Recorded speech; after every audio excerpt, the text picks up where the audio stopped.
ঈদের আনন্দে ঘনমুহূর্ত শেষ করে আমার মামা দুজন আসছে ঘুরতে। আমরা এখন আছি 100 ফিট মসজিদের ভিতরে।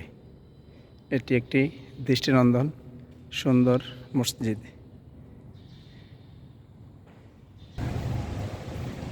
এটি দেখতে খুবই সুন্দর। আসলে এখানে না আসলে বোঝা যাবে না এটা কতটা সুন্দর লাগে। দেখে ক্যামেরায় দেখে সৌন্দর্য বোঝা যায় না তেমন, যদি এখানে কেউ যদি না আসে, সরাসরি চোখে না দেখে।